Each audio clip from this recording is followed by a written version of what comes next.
PUC ಮುಗಿತು, result ಬಂತು, ಮುಂದೆ ಏನು? ಯಾವ ಕಾಲೇಜು, ಯಾವ ಕೋರ್ಸು? ಮೆಡಿಕಲ್, ಎಂಜಿನಿಯರಿಂಗಾ ಅಥವಾ ಬೇರೆ ಏನಾದರೂ ಓದ್ಬೋದಾ, ಡಿಗ್ರಿ ಓದ್ಬೋದಾ ಅನ್ನೋ ಪ್ರಶ್ನೆಗಳು ನಿಮ್ಮಲ್ಲಿ ಕಾಡ್ತಾ ಇದ್ರೆ ನಿಮಗೆ ಒನ್ ಸ್ಟಾಪ್ ಸೊಲ್ಯೂಷನ್. ಅದು ಪಬ್ಲಿಕ್ ಟಿವಿ ಮತ್ತೆ ಪ್ರಸ್ತುತಪಡಿಸ್ತಾ ಇರುವ ವಿದ್ಯಾಪೀಠ 7th ಎಡಿಷನ್.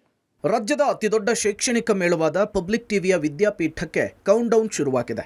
ನಾಳೆ ಬೆಳಗ್ಗೆ 10:30ಕ್ಕೆ ಬೆಂಗಳೂರಿನ ಅರಮನೆ ಮೈದಾನದ ಗಾಯತ್ರಿ ವಿಹಾರ್ನಲ್ಲಿ ಚಾಲನೆ ಸಿಗಲಿದೆ. ಪಬ್ಲಿಕ್ ಟಿವಿಯ ಮುಖ್ಯಸ್ಥರಾದ HR ರಂಗನಾಥ್, BGS ಹಾಗೂ SJB ಶಿಕ್ಷಣ ಸಂಸ್ಥೆಗಳ MD ಪ್ರಕಾಶನಾಥ ಸ್ವಾಮೀಜಿ, ಮಣಿಪಾಲ್ ಅಕಾಡೆಮಿಯ vice chancellor Madhuveera Raghavan, Cranbridge ಶಿಕ್ಷಣ ಸಂಸ್ಥೆಗಳ chairman DK Mohan, Ramaiah university of applied ಸೈನ್ಸ್ನ vice chancellor Kuldeep K Raina, East Point ಶಿಕ್ಷಣ ಸಂಸ್ಥೆಗಳ CEO ರಾಜೀವ್ ಗೌಡ ಸೇರಿ ಹಲವು ಗಣ್ಯರು ಭಾಗಿಯಾಗ್ತಿದ್ದಾರೆ.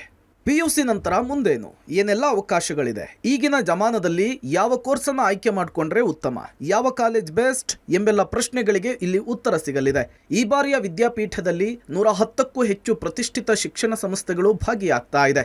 ವಿದ್ಯಾಪೀಠದಲ್ಲಿ ಶೈಕ್ಷಣಿಕ ತಜ್ಞರಿಂದ ವಿಶೇಷ ಉಪನ್ಯಾಸ, ಶಿಕ್ಷಣ ಸಂಸ್ಥೆಗಳಿಂದ ಕೌನ್ಸಿಲಿಂಗ್ ಸೌಲಭ್ಯ ಇರಲಿದೆ. ಸ್ಥಳದಲ್ಲಿಯೇ ದಾಖಲಾತಿಗೂ ಕೂಡ ಅವಕಾಶವಿದೆ. ವಿದ್ಯಾರ್ಥಿಗಳಿಗೆ ಹಲವು ಸ್ಪರ್ಧೆಗಳು ಕೂಡ ಇರಲಿದೆ. ಇಲ್ಲಿ engineering colleges, professional institutions, top private universities, medical colleges, ಅದೇ ಥರ ನಮಗೆ ಜರ್ನಲಿಸಮ್ ಕೋರ್ಸ್ ಇರ್ಬೋದು, ಬೇರೆ ಬೇರೆ ವಿಧವಾದಂಥ ಎಲ್ಲ ಕಾರ್ಯಕ್ರಮಗಳ ಬಗ್ಗೆ 110ಕ್ಕಿಂತ ಹೆಚ್ಚಿನ ವಿದ್ಯಾಸಂಸ್ಥೆಗಳು ಬಂದು ಇಲ್ಲಿ ಭಾಗವಹಿಸಿದ್ದಾರೆ. ಈ 2 ದಿನ ಯಾವ ಕಾರಣಕ್ಕೂ ಮಿಸ್ ಮಾಡ್ಕೋಬೇಡಿ. ಸ್ಯಾಟರ್ಡೆ ಸಂಡೇ ನಿಮ್ಮ ಲೈಫ್ನಲ್ಲಿ ತುಂಬ ವ್ಯಾಲ್ಯೂಬಲ್ ಟೈಮು. ಲೋಕಸಭಾ ಚುನಾವಣೆಯಲ್ಲಿ ಮೊದಲ ಬಾರಿ ಮತದಾನ ಮಾಡಿದ ವಿದ್ಯಾರ್ಥಿಗಳಿಗೆ ವಿಶೇಷ ಬಹುಮಾನ ಸಹ ನೀಡಲಾಗ್ತಿದೆ.